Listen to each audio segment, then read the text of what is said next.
it make you break out in bankruptcy and foreclosure. Okay, we're dropping a lot of clues, but we're not gonna say specifically. Yeah, it make you drop. You break out in bankruptcy and foreclosure, and you go and look at your account. One day it's $100, and the next day it's like $2.53. Because they done ran through it. Yep. Sounds like he could have been a venture capitalist. I don't. Yeah, he was selling rocks. He was into precious gems.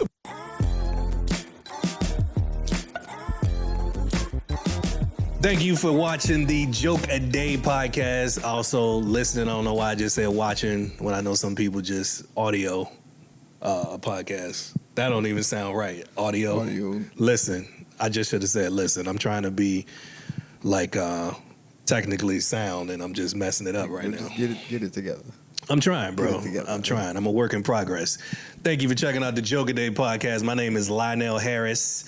Thank you. This is episode 3. Got my co-host with me, David Griffin. I appreciate the recognition, not calling me Davey like you did the initial intro. Yeah, I'm gonna keep bringing that up. Yeah, we 2 episodes beyond that now. That's a sore spot for me though. I see that, and I guess maybe do I owe you an apology on record? You didn't apologize. I'm pretty sure I did. Moved on past it as though it wasn't offensive to call me Davey. Man, it wasn't. You were just being overly, you know what I'm saying, sensitive. I don't identify as Davey. Okay. That's fair. It's David. And I guess I should respect your pronoun. My bad. So today we got a very special guest, someone who I believe started in the scene around the same time I started in the scene.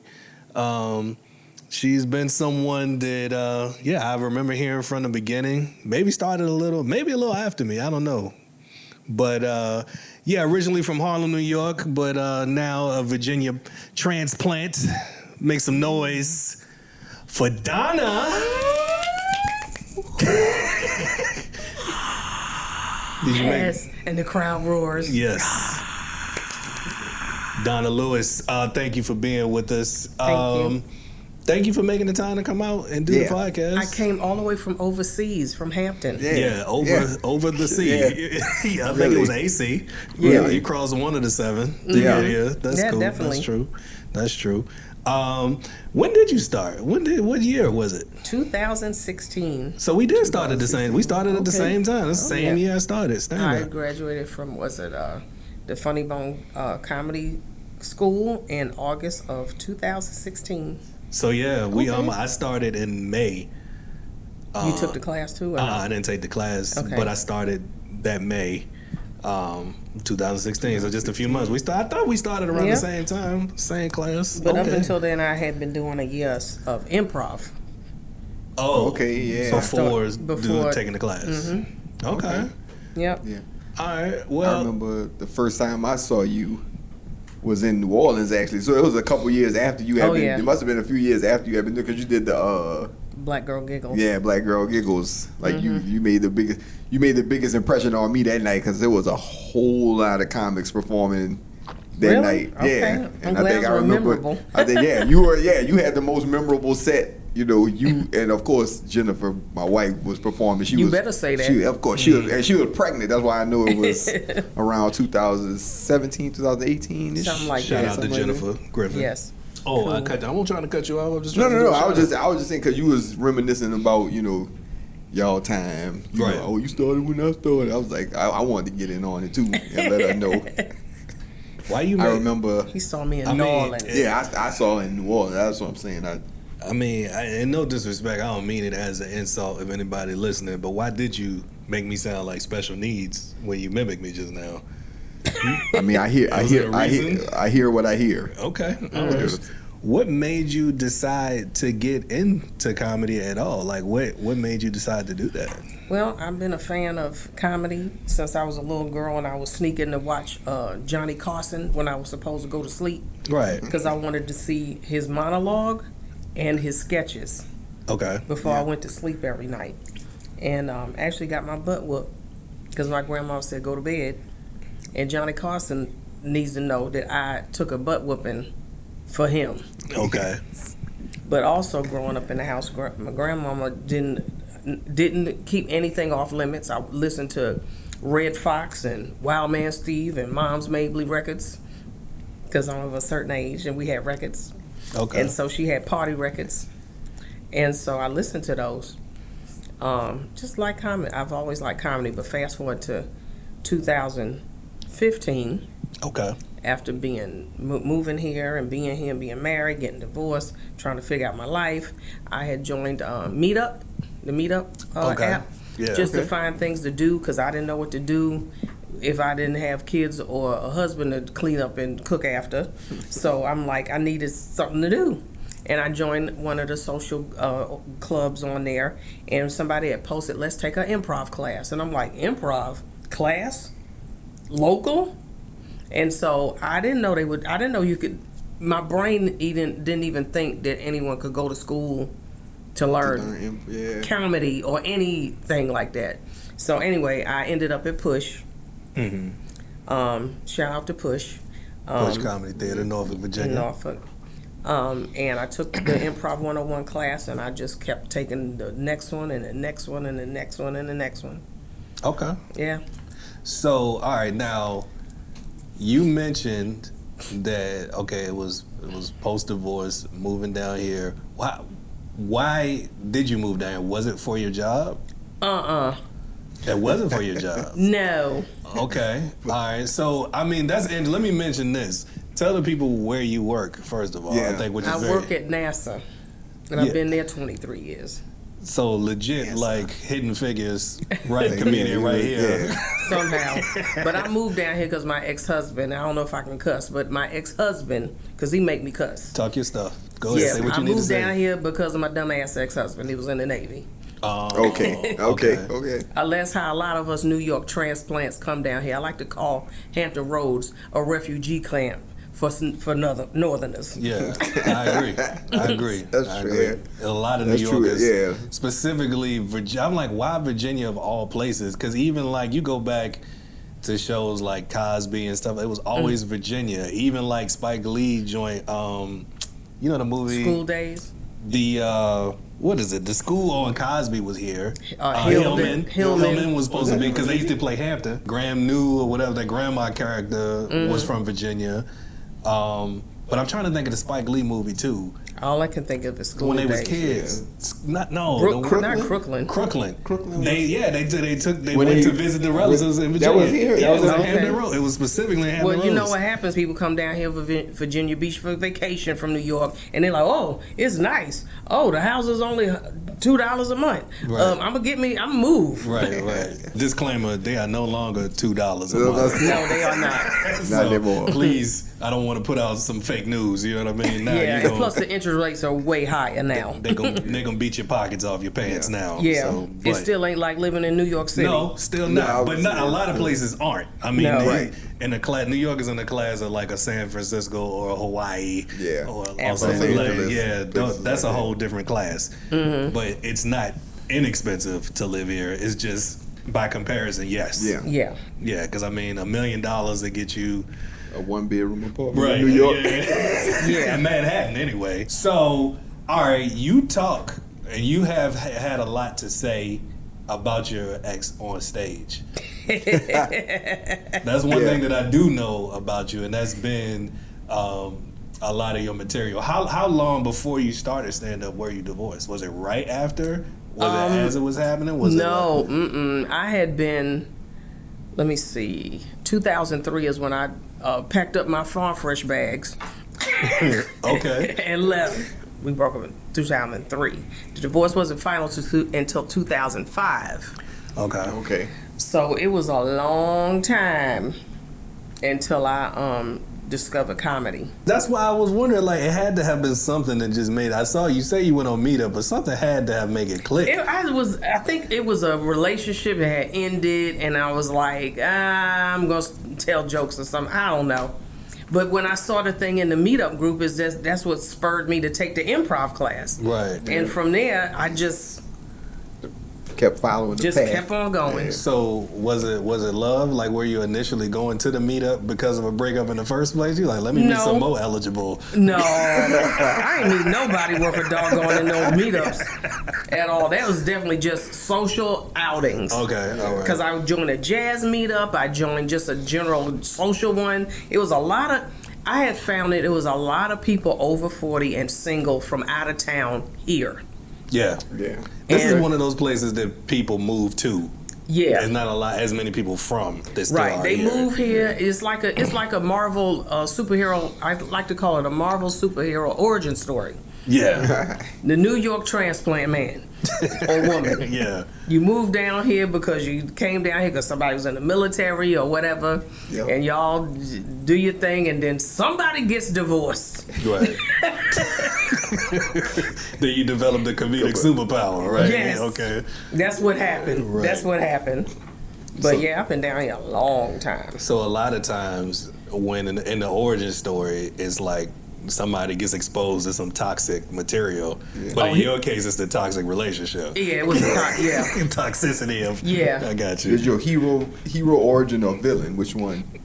Did you decide? Yeah, that's a good Oh, I'm a question. hero in my story. Okay. You daggone right, because I survived that mess. Yeah. I don't want to out on everything, but yeah, he had problems that he couldn't get over, which caused him to it make you break out in bankruptcy and foreclosure. Okay. Okay. We're All dropping a lot of clues, but we're not Yeah. gonna say specifically. Yeah, it make you drop you break out in bankruptcy and foreclosure, and you go and look at your account one day it's $100 and the next day it's like $2.53. Because they done ran through it.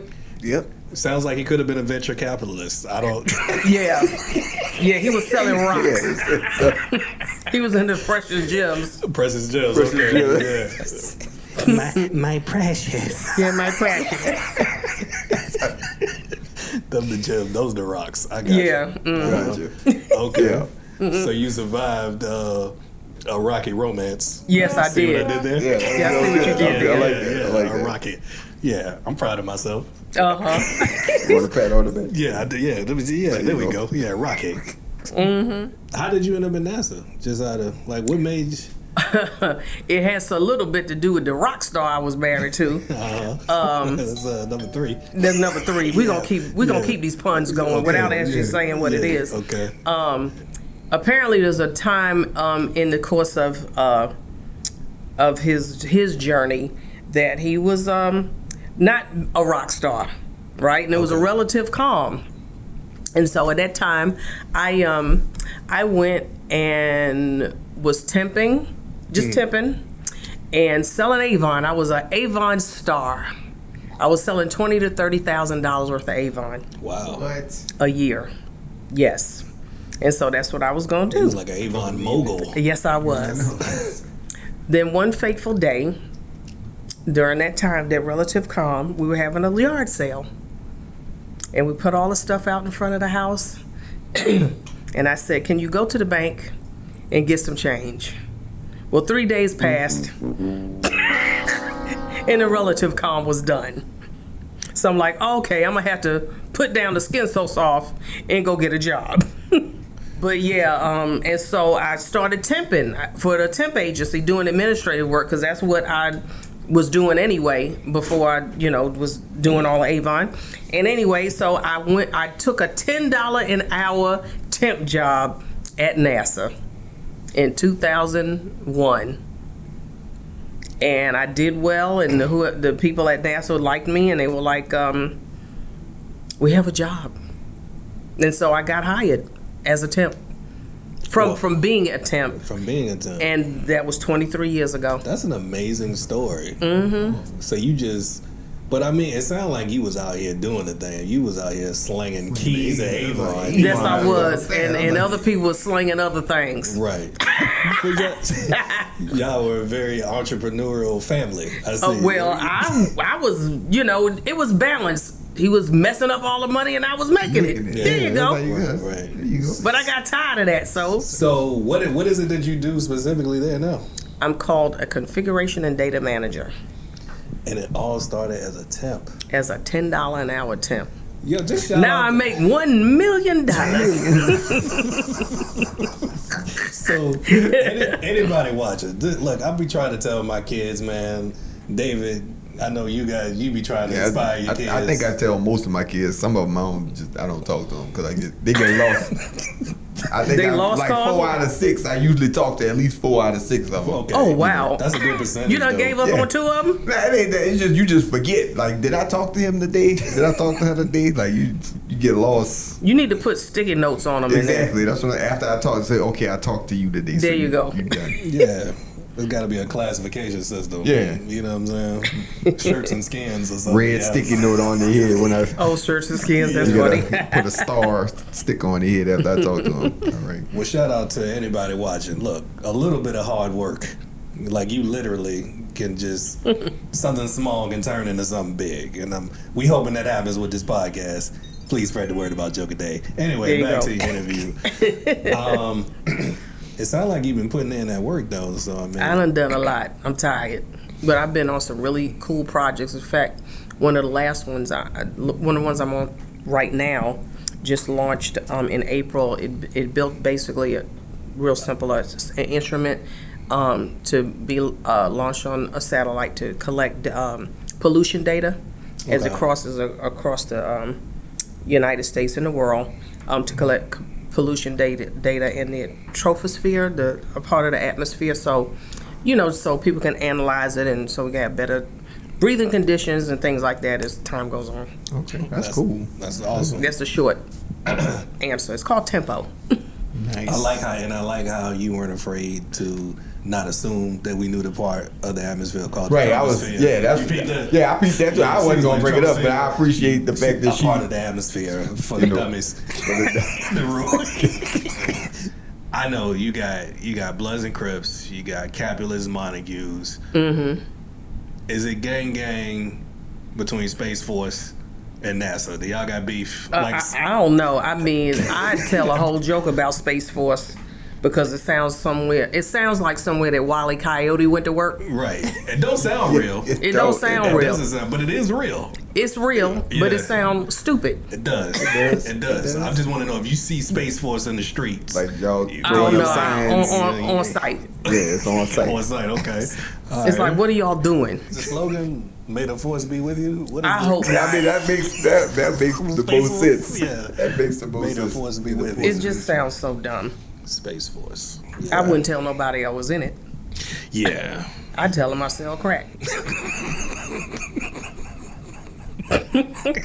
Something I could be proud of. Yes. Right. Can you imagine your child coming home and saying, "Mama, I just got in Space Force. Can you just sell crack?" Yeah, you smuggle. I'm not telling nobody You ever in thought that, about drugs? in that Right. shit. I'm not telling nobody that. Your grandma is also somebody that you've talked about in your stand-up. Oh yeah. Yeah. Is there Yeah. any stories you want to share? I know Oh, there's some stuff. oh, I don't yeah. want to give it away, but Oh, no. she had an interesting job, if I'm not mistaken. Well, her job, which if you want to, she was a neighborhood entrepreneur. There Okay. you go. Uh-huh. That's it. Some neighborhoods had a candy lady. My grandma was a neighborhood bookie. Yeah. And she used to book numbers and have poker games when I was growing up. And the part of the poker games from Friday to Monday morning with the neighborhood gangsters. I mean, and we talking about the 70s, so we talking about people around Bumpy Johnson's era and people like that. So they used to be in the house with their long coats and their suits and their hard bottom shoes and their hats. And they would be sitting around the table and they would play poker from Friday to Monday. The summer before I went away to college, there used to be a man that would come by every day to pick up the slips to take to, I guess, I forget what the term is, but they would take it to the spot where they would place the bets. Anyway, I don't know what happened to Mr. Lex. That was Mr. Lex. Now I'm getting ready to go away to my New England college for a Right. proper education, but here I am running numbers for my grandmama. Well, one day I took the numbers up to the spot, which was an empty apartment in one of the nice buildings in Harlem. Like vacant? Okay.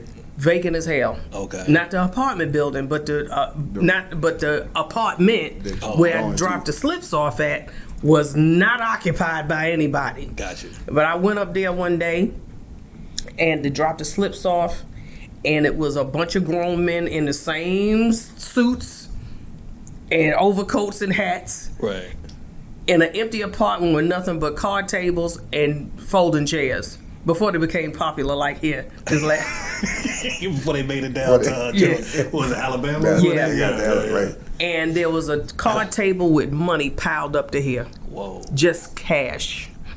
And it made me nervous. And I told my grandmom, I said, I need to get out the business.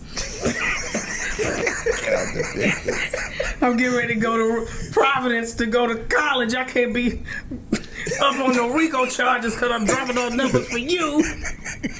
I don't know if somebody gonna come up here and rob this place. I don't want to be in the wrong place at the wrong time. Right. So I had to get out the business. It was hard, but she let me loose. She let you loose. It wasn't like no blood in, blood out. No. Okay. She didn't whoop my ass. Okay. She did enough of that growing up. But that happened for real. I was like, I can't come back up here and drop these numbers off. Right. The block was hot. I'm about to say that. Just money trees. Yeah. They was shading themselves from money trees. So I was a part-time gangster, y'all, when I was 17. We had tenants that was nuts. I remember one day, a guy that lived in a studio apartment in our building was having an argument with his girlfriend that he had a baby with. He had a girlfriend, a baby, and a big-ass pit bull dog. Well, he got mad at everybody and put the crib in the hallway, put the baby out, put the girl out, put the dog out. Dang. He put the baby out. He put the crib in the hallway. That's love that went wrong. Right? That's a man scorned. Yeah. All y'all got to get out. But the whole crib was in the hallway. Bro, everybody got to get out. You know how ice cold you got to be. You got slide a crib. I don't care that you're not toilet trained. Just get out. Right. Dang. How you tell the baby get to step and the baby go. can't even walk? The baby can't step. Be like, you got to get out of here. Yeah, what I was interested in is like people's response to you initially when you started doing stand-up, like your friends and family. What was the initial response? Well, they were very supportive. You know, I mean, I think I had 60 people at my grad show. But you know, I don't know where they at now. Yeah. You know how it is. Yeah. But I always was told I was funny or whatever, but I guess I had no way to really kind of arrange it or put it in a package. Yeah. And doing the improv, because the improv really helps me just be off the cuff and just it really has trained that muscle. Because besides taking classes at Push, I went ahead and took all the classes at the Upright Citizen Brigade in New York, which is the world famous UCB, and Shout out UCB. Shout out UCB. All those people that started it. Starting older, I got a whole lot of stuff to pull from. It's stuff that I haven't even touched on yet. Yeah. Like, I even got more stories about the rock star in my experience. Right. I'm sure you do. I guarantee you. You should have. Especially how bad does someone else's drug habit have to be for you to go to a 12-step program? Yeah, I don't know. Like, that's, okay. They have those for people that ain't doing drugs. Yeah, that makes sense. That makes sense. I know they got ones for people that are like children of alcoholics. Alateen. And like, I think just the children of substances in general. But yeah. They have a term, ACOA, Adult Children of Alcoholics. I think one thing that people mistake is they think that things are mutually exclusive, like, or like if I do something that is isolated, like it's just not me. It's nothing you can do that doesn't affect someone else. It's so weird. It is, and so I became an Al-Anon star. I became a group representative and went to state meetings and city meetings, and I was so good at it because he was so good at what he was doing. Yeah. That makes sense, though. You know, one of the symptoms of, like, when you go through things like that, you can, like, to deal with it, you can become, like, an overachiever, too. Yeah. And it ain't like, I mean, I'm looking at your record, like, I'm looking at what you did, because, like, you was a star at Avon. Mm-hmm. You took a temp job and turned it into a career. Career. You went to Push. We didn't really talk about that, but you started whole committees to bring diversity and everything there, and like, so where you go, Like you're leaving a place differently than the way you found it. I try to. So my hat is off to you. Thank for you. That. I respect that. And Thank I think you. That's dope.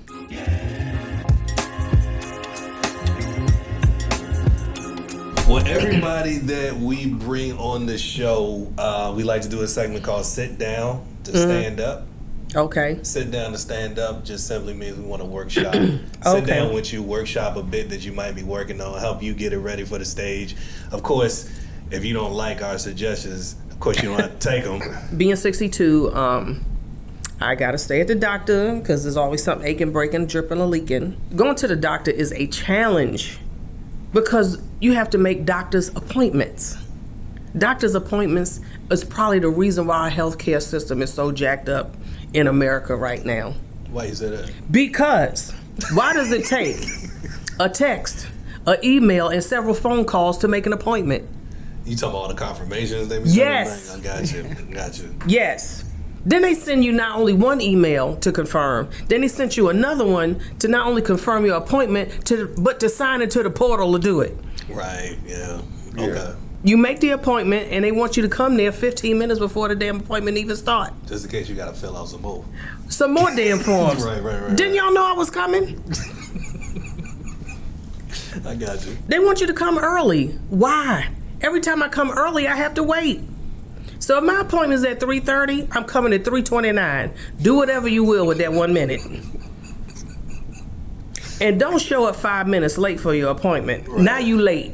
Now they want to charge you a no-show fee. Right. But I'm standing right here. I told y'all I was coming 3 different ways and confirmed. Y'all are stalking me at this point. Leave me alone, you thirsty ass dentist.